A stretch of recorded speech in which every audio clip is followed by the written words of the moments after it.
జగన్ రెడ్డి గారి పాలనలో ఎన్నికల ముందు ఏదైతే ఆయన ఇచ్చినటువంటి మేనిఫెస్టో గాని, నవరత్నాలు గాని, పాదయాత్రలో ఇచ్చినటువంటి హామీలు గాని అన్నీ కలిపి 730 హామీలు ఇస్తే, అది జిల్లాలకు వెళ్ళినప్పుడు జిల్లాల వారీగా కూడా హామీలు ఇచ్చారు, రాష్ట్ర స్థాయిలో కొన్ని హామీలు ఇచ్చారు, పాదయాత్రలో హామీ ఇచ్చారు, మేనిఫెస్టో రూపంలో కొన్ని హామీలు తీసుకొచ్చారు. నవరత్నాల పేరిట 9 హామీలు అందరికీ తెలిసిందే.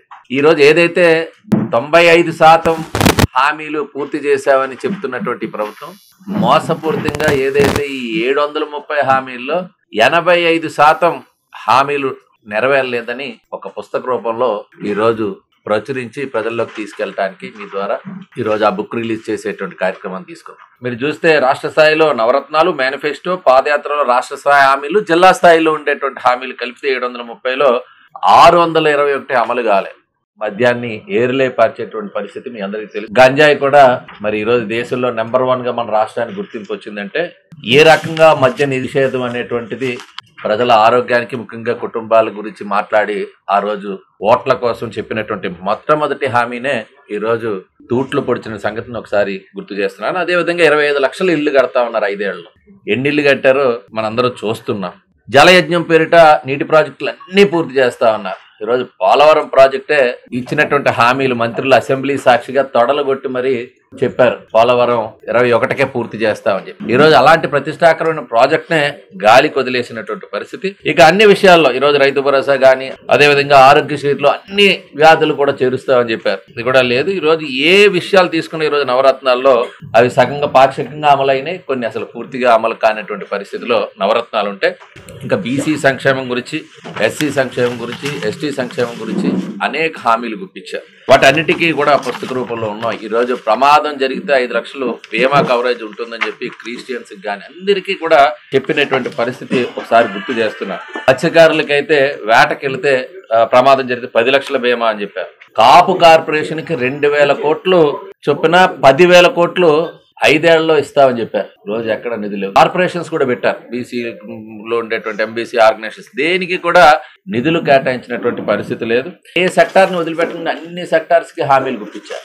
ఈ రోజు అర్చకులకి ఇళ్ళు ఇస్తామని చెప్పారు. ఒకవైపు న్యాయవాదులకు కూడా వెల్ఫేర్ ఫండ్ కోసం 100 crores ఇస్తామని చెప్పారు. ఇళ్ల స్థలాలు ఇస్తామని చెప్పారు. జర్నలిస్టులకు కూడా ఇళ్ల స్థలాలు ఇస్తామని చెప్పారు. ఏవి కూడా హామీలు ఇచ్చినటువంటి పరిస్థితి లేదు. ఈ రకమైనటువంటి కార్యక్రమాలతో ఒకవైపు మైనారిటీలకు కానీ, క్రిస్టియన్స్ కానీ ఏవైతే ఇచ్చినటువంటి హామీలు ఏవి నెరవేర్చకుండా వాటన్నిటిని కూడా 95% హామీలు జరిగినాయని చెప్పేటువంటి ప్రయత్నం ఏదైతే చేశారో వీటన్నిటిని కూడా ఒకసారి ప్రజల ముందు తీసుకురావాలని, ఏదైతే ఈ రోజు అంగన్వాడీలు కానీ, ప్రభుత్వ ఉద్యోగులు కానీ రోడ్లు ఎక్కేటువంటి పరిస్థితి చూశారు. అంగన్వాడీ వర్కర్లకు కానీ, ఆశా వర్కర్లకు కానీ, హోంగార్డులకు కానీ తెలంగాణ కంటే వెయ్యి పెంచుతా ఉన్నాడు ఆ రోజు పాదయాత్రలో. ఎక్కడికక్కడ వారు కలిస్తే వారందరికీ కూడా చెప్పినటువంటి మళ్ళీ గుర్తు చేస్తున్నారు. ఈ రోజు వారికంటే తక్కువగా ఈ రోజు ఉన్నాయి. అందుకనే ఈ రోజు అందరూ కూడా అన్ని సెక్టార్స్ కూడా ప్రభుత్వ ఉద్యోగులు అయితే సిపిఎస్ రద్దు చేస్తా ఉన్నారు. అదేవిధంగా పాత పెన్షన్ విధానాన్ని మరలా పునరుద్ధరిస్తామని చెప్పారు.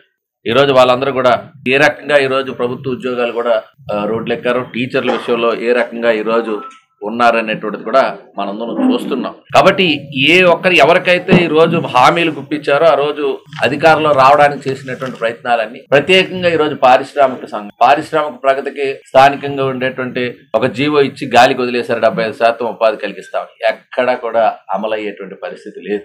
ఒక్క కొత్త పరిశ్రమ కూడా ఈ రోజు వచ్చేటటువంటి పరిస్థితి లేదు. ప్రత్యేక హోదా గురించి మరి ఎంపీలు గెలిస్తే కేంద్రాన్ని మెడలు వంచి ఇప్పిస్తా ఉన్నారు. ఈ రోజు హోదా మాట లేదు, ఆ ఊసే లేనటువంటి పరిస్థితిలో ఉంటే పరిశ్రమలు ఎట్లా వస్తాయి, పరిశ్రమలకు రాయితీలు ఎట్లా వస్తాయి, ఎలా ఉపాధి అవకాశాలు కలిగిస్తారు అనేటువంటిది కూడా మనందరం కూడా చూస్తున్నాం. కాబట్టి ఈ రకమైనటువంటి పరిస్థితుల్లో ఈరోజు ఉద్యోగాలు, ప్రభుత్వ ఉద్యోగాలు ఉండేవి, ఆ ఖాళీలన్నీ భర్తీ చేస్తామని చెప్పారు. జాబ్ క్యాలెండర్ ప్రతి జనవరి 1వ తారీఖునల్లా ప్రతి సంవత్సరం కూడా జాబ్ క్యాలెండర్ ని అనౌన్స్ చేసి ఉద్యోగాల భర్తీ కోసం ముందుకెళ్తా ఉన్నటువంటిది ఎక్కడ మరి వచ్చింది అనేటువంటిది మనం చూసుకుంటే ఎక్కడ కూడా ఈ 5 ఏళ్ళు దగ్గర అవుతుంది. ఇంకో 3 నెలల్లో ఎన్నికలు వస్తా ఉన్నాయి. ఈ రోజు చెప్పినవన్నీ కూడా ఏ ఒక్కటి కూడా హామీ నెరవేరలేదు. కాబట్టి 85% ఈ హామీలు ఒట్టి హామీలుగా ఉన్నాయనేటువంటిది తెలియజెప్పడానికి ఈ రోజు ప్రత్యేకంగా ఈ కార్యక్రమం తీసుకోవడం జరిగింది. కాబట్టి దానికి సంబంధించినటువంటి ప్రతిని ఏదైతే ఈ బుక్లెట్ ద్వారా ఇచ్చామో దాన్ని ఈరోజు మీ అందరికీ కూడా రిలీజ్ చేస్తూ ఏవైతే హామీలు అన్ని సెక్టార్స్ కూడా ఈరోజు అసంతృప్తితో ఉన్నారు. ఈరోజు అభివృద్ధి ఆగిపోయింది.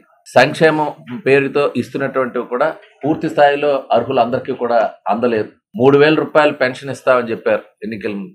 ఈ రోజు దాకా 5 ఏళ్లు గడిచి ఈ 3 నెలలు మాత్రం 3,000 రూపాయలు, అంటే 5 ఏళ్ల పాలనలో ఈ 3 నెలలకి 3,000 ఇస్తున్నట్టు, అది కూడా రేపటి నుంచి అమలు అవుతున్నట్టు చెప్పే ప్రయత్నం చేస్తున్నారు. అంటే ఏ హామీని కూడా నెరవేర్చకుండా ఈరోజు పేదవాళ్ళకి భారం పెరిగేటట్టుగా చెత్త పన్ను నిర్ణయాలు కానీ, లేకపోతే కరెంటు బిల్స్ కానీ విపరీతంగా పెంచి ఈరోజు పెట్రోల్, డీజిల్, గ్యాస్ కూడా ఇతర రాష్ట్రాలతో పోల్చుకుంటే మనం ఎక్కువగా ఉన్నాం.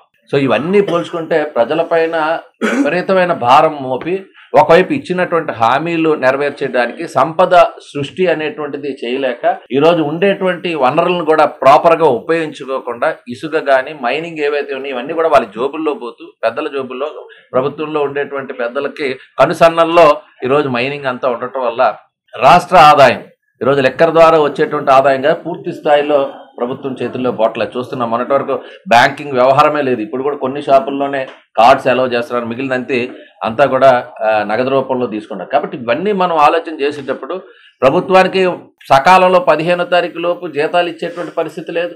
చాలా చాలా ఆర్గనైజేషన్స్కి ఇప్పటికీ కూడా 1వ తారీఖు లేదా 1, 2, 3 తారీఖుల్లోనే జీతాలు వచ్చేటువంటి సంప్రదాయం ఉంటే ఈరోజు ఇప్పటికీ కూడా జీతాలు ఇవ్వలేని పరిస్థితి. కాంట్రాక్ట్ కార్మికులకి అందరికీ రెగ్యులరైజ్ చేస్తా ఉన్నారు, అవుట్ సోర్స్ ఉద్యోగస్తులకి రెగ్యులరైజ్ చేస్తామని చెప్పారు పాదయాత్రలో. మరి ఈరోజు ఆ ఉద్యోగస్తులు కూడా అందరూ కూడా ఈరోజు రోడ్లెక్కే పరిస్థితి వచ్చింది. కాబట్టి విపరీతమైనటువంటి హామీలు ఇచ్చి అధికారంలోకి వచ్చి ఒక్క ఛాన్స్ పేరిట అధికారంలోకి వచ్చిన తర్వాత అన్ని తొంగలో తొక్కి ఈరోజు ఏం జరుగుతుందంటే మరలా 3 ముక్కలాట, 3 రాజధానులు అనేటువంటి తీసుకొని వచ్చి విశాఖపట్నానికి కూడా 44 హామీలు ఇచ్చారు. ఏ ఒక్కటి కూడా, అంటే జిల్లాలో పాత ఉమ్మడి జిల్లాలో వచ్చేటప్పుడు అనేక హామీలు ఇచ్చారు. అందులో మెట్రో రైలు కావచ్చు, ఇతరత్ర అనేక అంశాలు ఉన్నాయి. సో ఇవన్నీ కూడా ఈరోజు ఈ పుస్తక రూపంలో మీ అందరికీ ముందు ఉంచుతున్నాం. కాబట్టి ఏదైతే ఈరోజు ఇచ్చిన హామీలు వైఫల్యం చెందారు, ఈ ప్రభుత్వానికి రేపు రాబోయే రోజుల్లో ప్రజలే బుద్ధి చెప్పేటువంటి రోజులు ఆసన్నమైనవి. ఇవన్నీ కూడా ప్రజలకు కూడా తెలుసు, ఉండేటువంటి వ్యవస్థలకు తెలుసు. అన్ని సెక్టార్స్ని ఆకట్టుకునే ప్రయత్నంలో భాగంగా అన్ని వర్గాల వారికి విపరీతమైన హామీలు గుప్పించి అధికారంలోకి వచ్చిన తర్వాత వాటన్నిటిని కూడా గాలికి వదిలేసినటువంటి పరిస్థితి ఈ ప్రభుత్వం మరి ప్రజలకు చూపిస్తుంది. కాబట్టి ప్రతి ఒక్కరు కూడా దీన్ని గమనించాలని చెప్పి తెలియజేసుకుంటూ ఈరోజు మరి ఇప్పుడు ఒకసారి ఈ బుక్ రిలీజ్ చేస్తాం. మీ అందరికీ కూడా ఈ ప్రతులు అందజేయడం జరుగుతుంది.